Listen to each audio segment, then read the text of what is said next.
what's up sa inyo mga kapatid, no? Ayan, nandito tayo ngayon sa Dasal Medical. Kakatapos lang natin maghatid ng customer. At waiting tayo dito ng book. Siguro lalabas tayo dito sa highway kasi magpapagas tayo.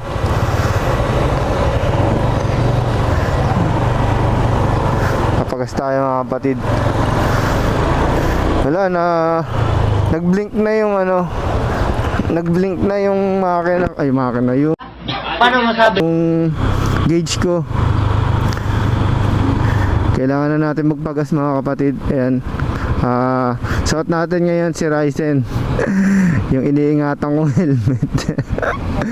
Kulay puti kasi siya mga kapatid, kaya mahirap siya gamitin kung sakaling ano lang, hindi siya importanteng hindi importanteng lakarin.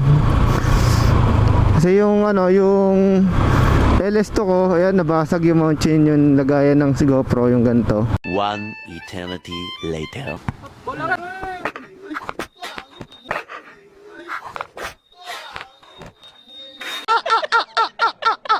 Nasira, kaya standby muna siya sa bahay. Yung in-order ko hindi pa nadating. Waiting pa tayo. Kaya pagdating noon, kakabit natin, tapos yun na ulit ang gagamitin natin. Ito kasi pang ano lang to, pang rides yan, mga pang rides lang. Kasi puli puti siya, parang nagkamali nga ako ng nagkamali ako ng kuha. Dapat pala yung mga may kulay, mga dark color, mga ganun. Pagas muna tayo. Saan tayo? Dito na lang. Meron kaya ditong gasolinahan? So yun mga kapatid, inaanyayahan ko kayo sa Mamush Cafe sa November 22. Yan, sa Mamush Cafe ang birthday ni Percy Moto.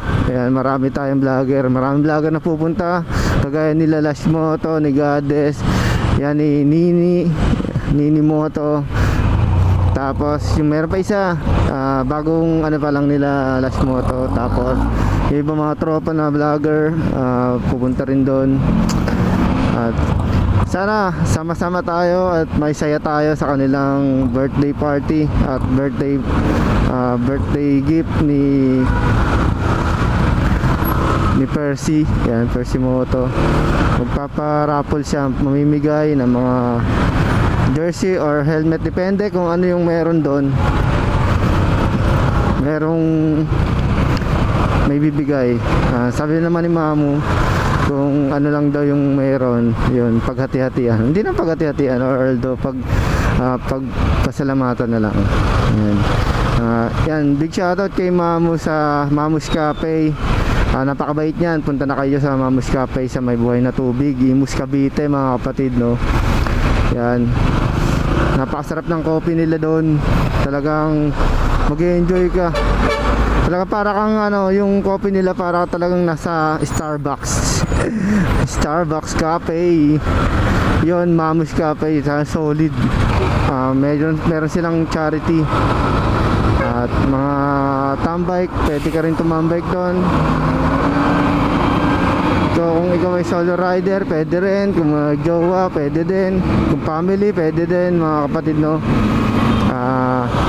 Siya, tambayan talaga. Tambayan ng mga gusto mag-coffee, yung mga addict sa coffee. Yan, coffee shop kasi siya na panggabi. Panggabi. So yun, wala pa rin, sa Petron na lang tayo. So yung mga kapatid, hanggang dito na muna. Papagas muna tayo sa Petron. Peace.